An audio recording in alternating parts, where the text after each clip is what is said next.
You ever wonder why certain things and some people just stop showing up? Why some reports vanish before they ever hit the news? It's not by accident. There are things moving out there, things living amongst us with no name, no record, no explanation. Creatures people swear they saw, until someone shows up and tells them they didn't. This isn't folklore, it's cleanup. It's containment. It's when they say, don't ask questions. But the cracks are showing, and the stories keep slipping through. Next up, you're about to hear 4 of these stories, and they're the kind you can't unhear. I heard about the reports near the Lewis River in Gifford-Pinchot National Forest, especially around the areas just south of Mount St. Helens, so I decided to drive there from Olympia on Sunday morning. I left town way later than planned, and by the time I got to Cougar, it was almost dusk. I was actually initially heading out to do a short segment for my podcast about the 1980 eruption anniversary memorial, but I ended up sidetracked when a couple of locals, one worked at the small grocery near the highway, mentioned ongoing Bigfoot rumors around that Cleator Lake area. They didn't say it outright like, hey, you're going to see Bigfoot, but they hinted there have been weird sightings, and that was enough for me to change direction. I found a decent pullout down a Forest Service road, not too far from Merrill Lake, where I could set up a small camp. My plan was to get some night audio for the show.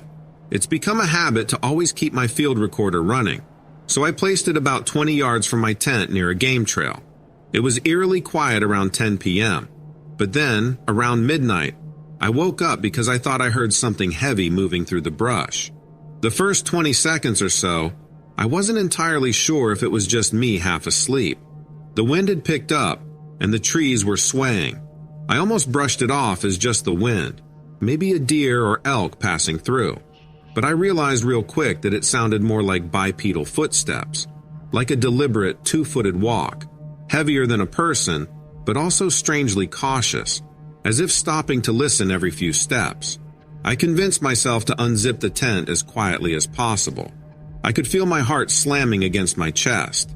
I remember thinking, there's no way this is happening, because I've spent plenty of nights in the woods and only dealt with raccoons or the occasional black bear.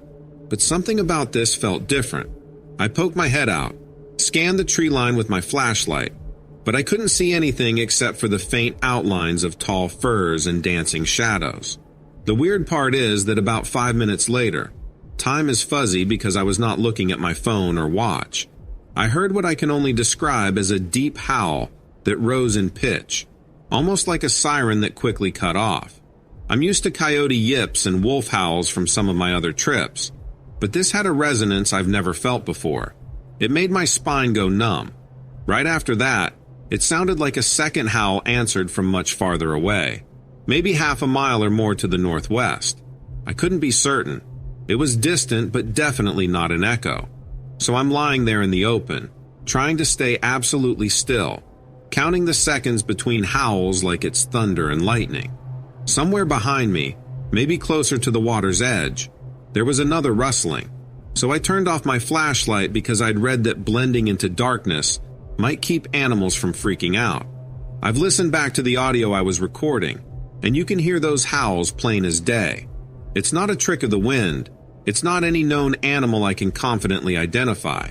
I grew up listening to wolf calls in northern Idaho, and this was not that. This had a gravity you could feel. There was this segment about 30 minutes later where you can hear what might be a grunt or a short bark. It's like a guttural exhale. I have no idea if it was the same creature or something else.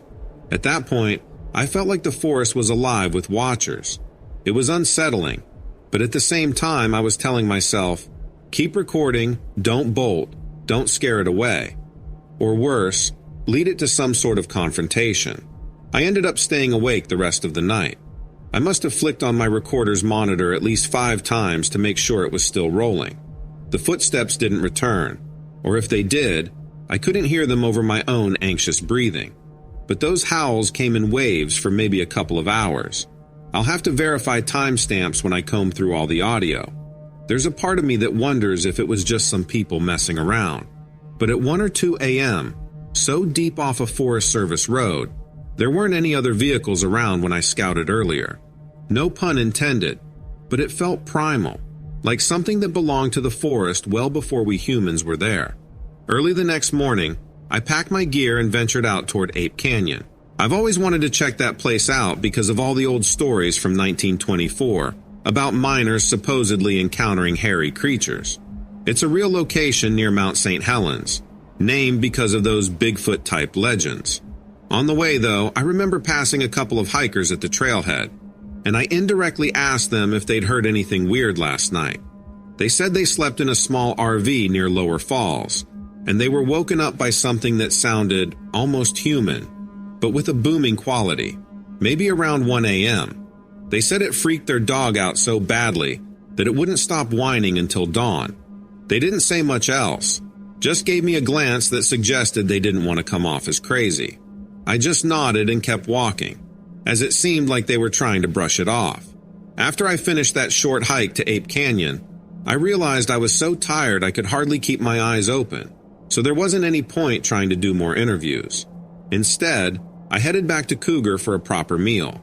On the drive out, my mind kept circling back to all these local legends. It's one thing to read or talk about them, but it's another thing entirely to feel that presence in the darkness, literally hearing something communicate across the forest. While I was at the diner in Cougar, I heard an older man mention something about a power line corridor out near Lone Butte, where folks claim to have seen huge figures crossing at dusk. I almost wanted to push my luck and go check that out, but I was exhausted, and I still had to review the audio from the night before. The clip might be something I share on my YouTube channel eventually, though I've debated whether I should run some sound analysis on it first. I've got a friend in Portland who can do that. It's definitely not the typical coyote or wolf calls, and I'm ruling out a hoax because those footsteps were heavy and deliberate.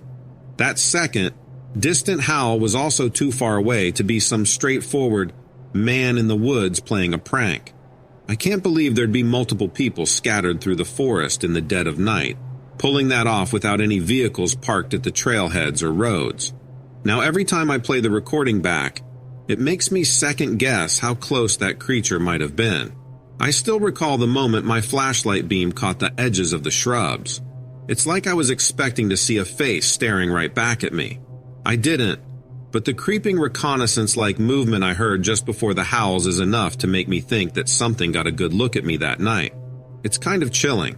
I'm not sure where I go from here, but I'll probably return soon. I wish I'd had a second camera running for any possible visuals. Of course, every time these moments happen, it's the audio that catches it all, not video.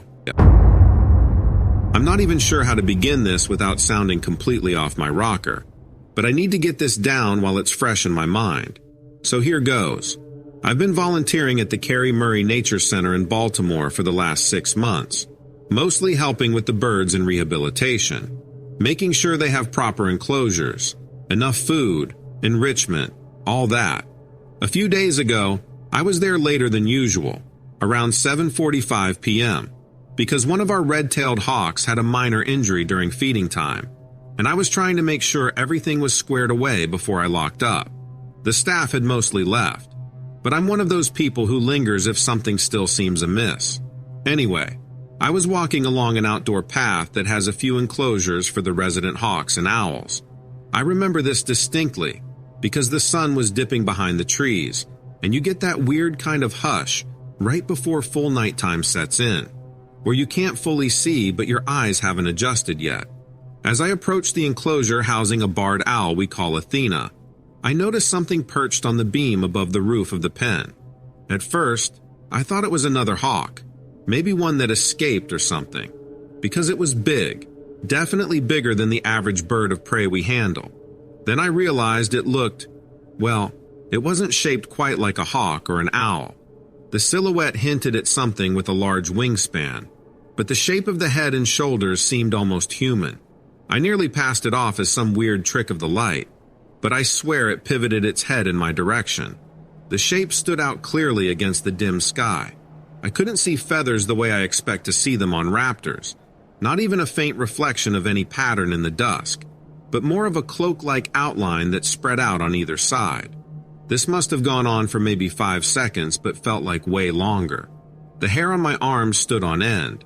I didn't call out or run, because I had this overwhelming sense that if I moved or made a noise, it might react badly. While I was standing there, I started thinking about how this part of Baltimore near Gwynns Falls is actually rife with wildlife, and we get all kinds of strange birds passing through. But this didn't look like any strange bird I'd ever encountered. I've helped nurse eagles, hawks, owls, even a few vultures in the past. None of them have what I'd call a humanoid profile. It had broad shoulders, or the equivalent, and when it tilted its head, I could see two faint glints that might have been eyes, almost at human eye level. I'm not saying it looked like a person. It's more like a bizarre combination of man and bird. I was simultaneously weirded out and transfixed. I was just about to slowly back away. There's a side door from the path into one of the staff rooms when it moved. It practically rose from its crouch, and the wings, or whatever they were, spread out behind it.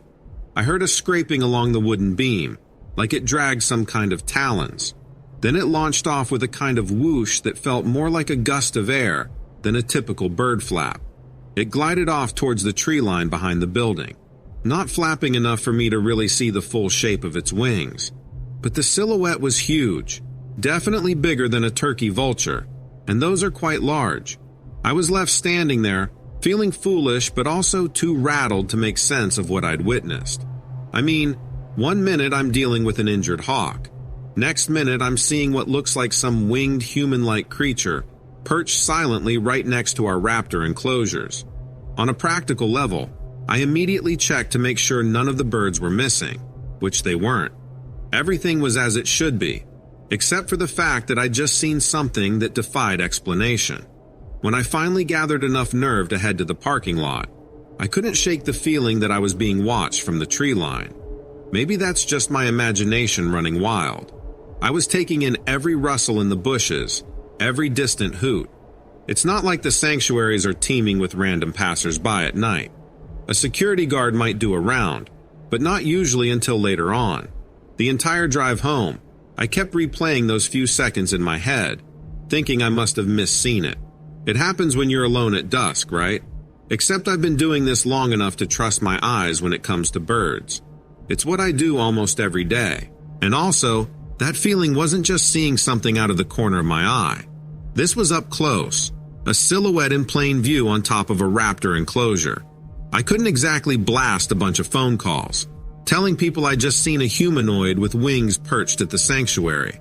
Mostly, I felt like I'd come across something that wasn't meant for me to see.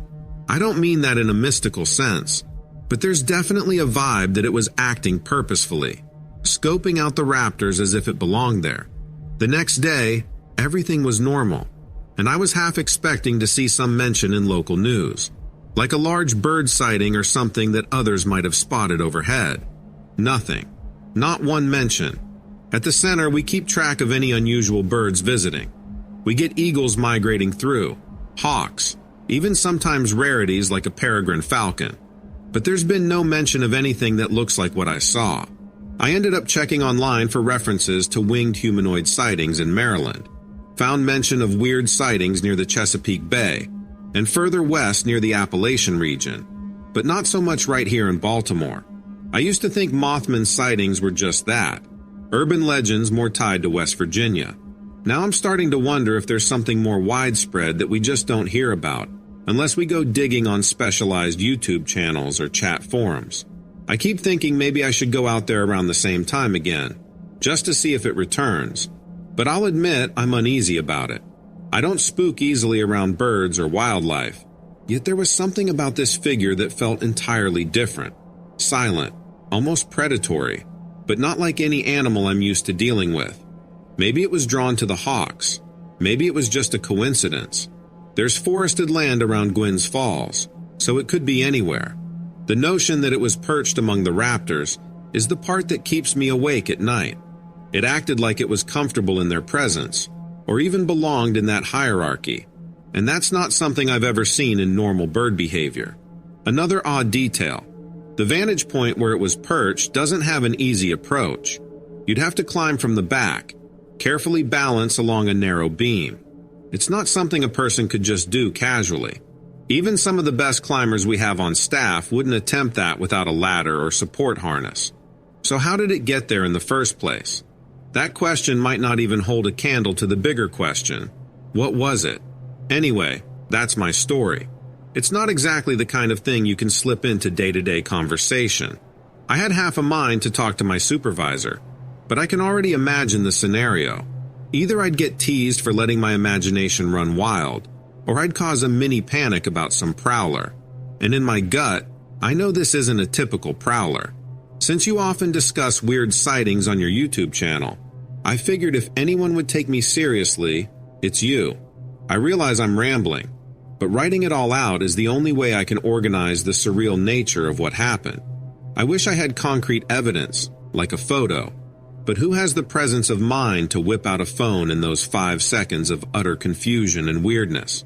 Maybe if it happens again, I'll be quicker, though I'm not entirely sure I'd want to provoke it by flashing lights or a camera. The memory of how it lifted off that beam is still giving me chills.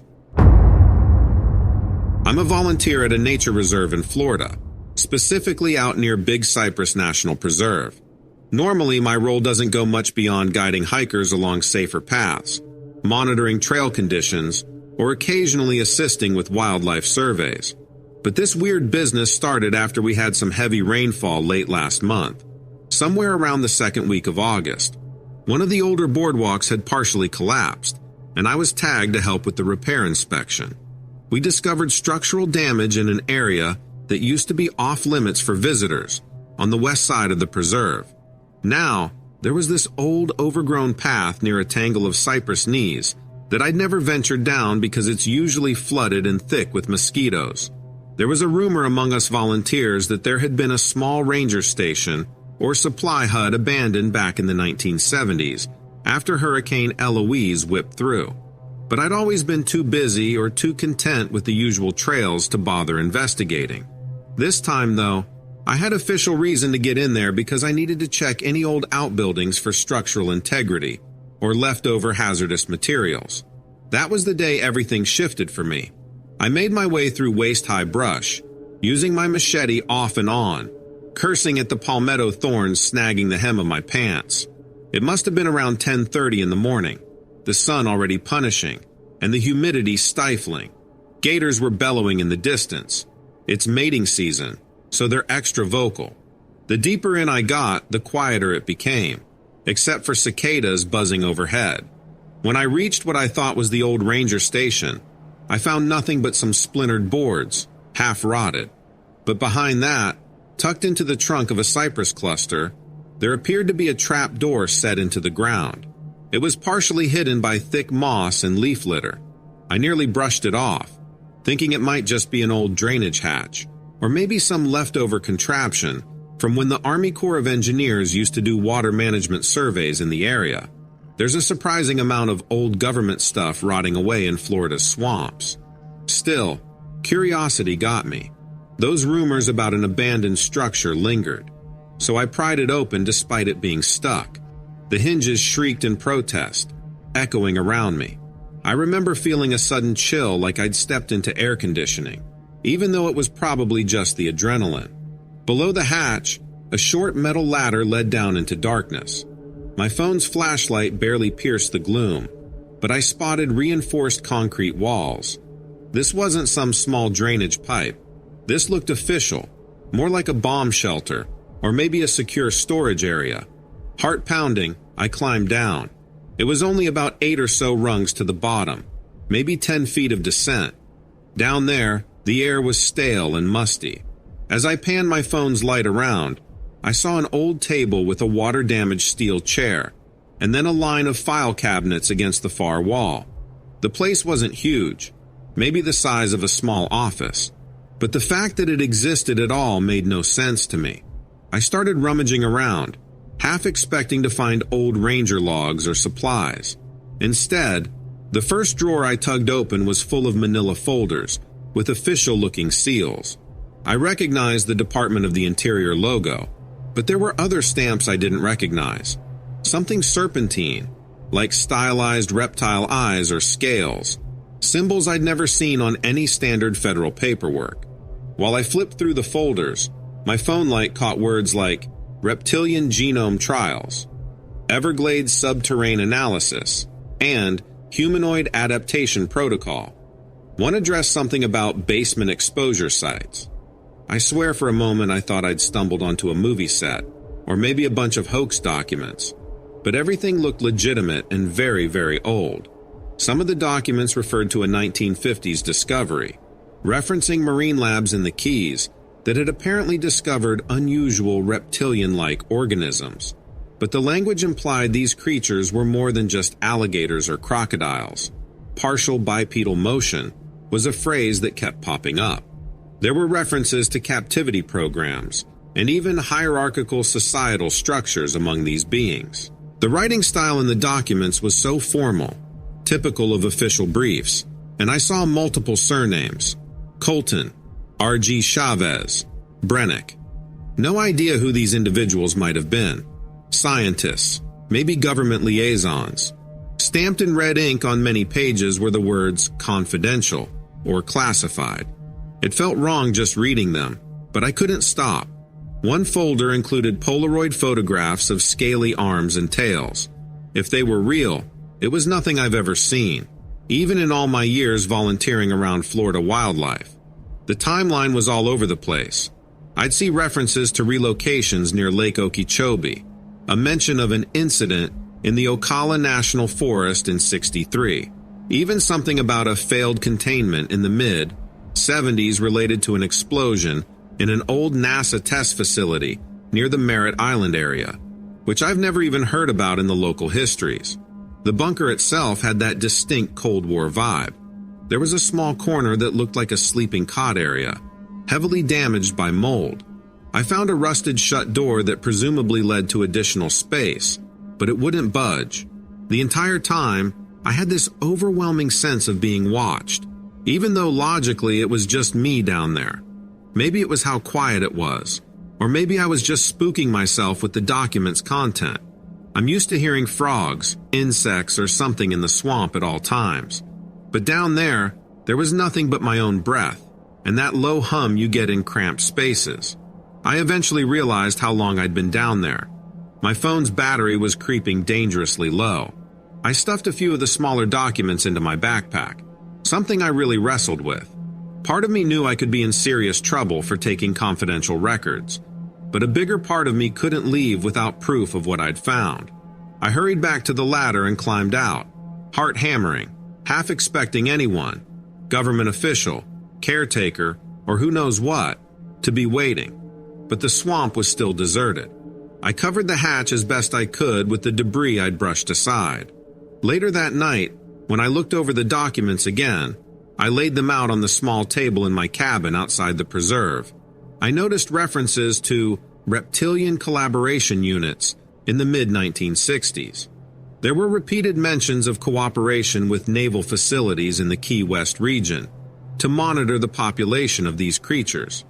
The language indicated they were highly intelligent, organized, and more widespread in Florida's wetlands than the public could ever know.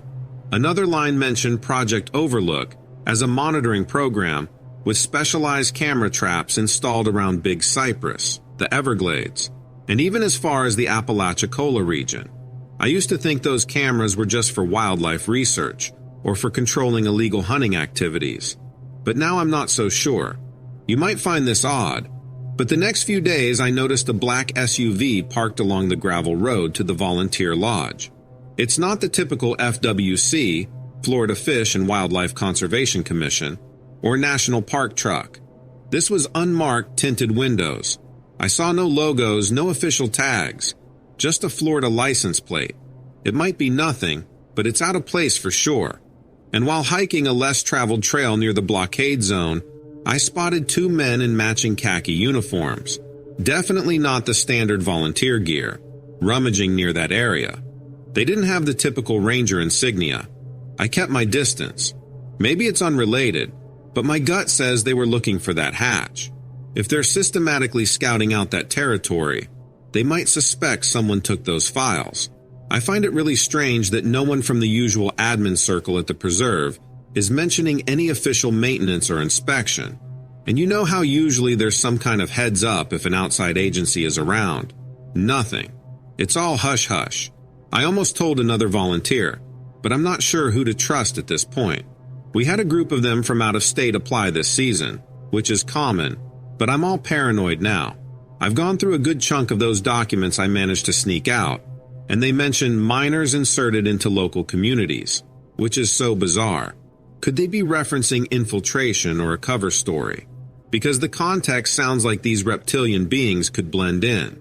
There are old coded references to educational facility assimilation, implying that these creatures, or hybrids, might have been placed in local populations, possibly to observe or gather data. That part is seriously giving me chills. I keep thinking of that old rumor about reptilians living under the swamps, or the idea that certain sinkholes are actually entry points to deeper systems. I always chalked it up to local legends or internet conspiracies, but now I've got physical evidence that suggests someone in government or an affiliated agency was, or still is, working directly with something not entirely human. I know this all sounds outlandish. It still sounds outlandish to me, and I was physically holding those pages. The best explanation I can come up with is that there's a government group that's been studying or possibly collaborating with an advanced reptilian species hiding in Florida's wetlands, and they used remote bunkers to store research data. Part of me wonders if there are more bunkers hidden around the state. If so, what else is out there? Anyway, I'm sending this because you run a channel that gets into these types of mysteries, and I don't know who else can be trusted. I haven't told any officials or media outlets. As soon as I mention reptilian anything, I'd probably be labeled a crackpot. For now, I'm trying to act normal at the preserve, keep my head down, not ask any suspicious questions.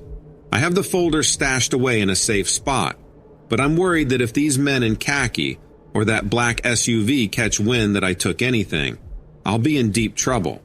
I keep replaying that moment I found the hatch. There's a corner of my mind that says, I should have just walked away. Let that hidden place stay hidden. But I guess it was inevitable that someone would stumble across it eventually, especially with all the climate changes bringing more flooding, more structural failures.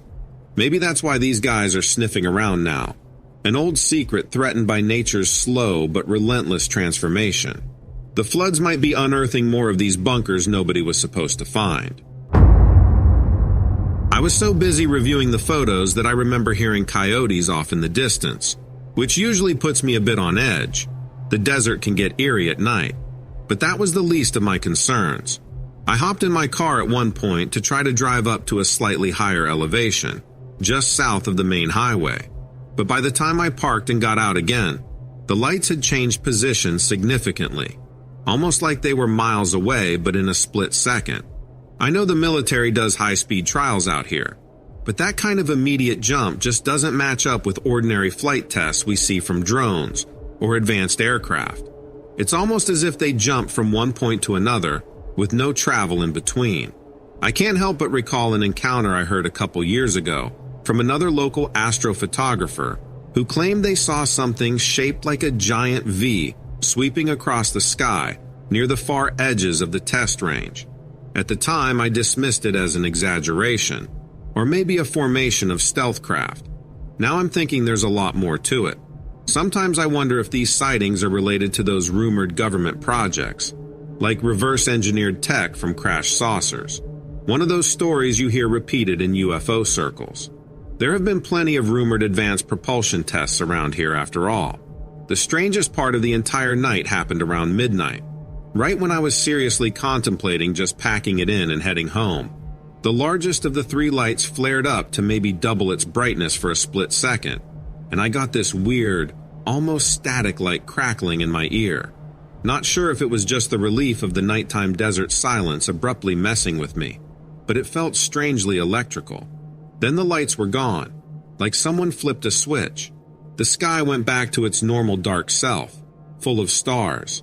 I spent another hour just standing there, scanning the horizon, hoping they'd come back. Nothing. I felt this weird mix of excitement and dread, if that makes sense. I remember telling myself maybe I should check out the images at home on a larger screen to confirm that I wasn't imagining things.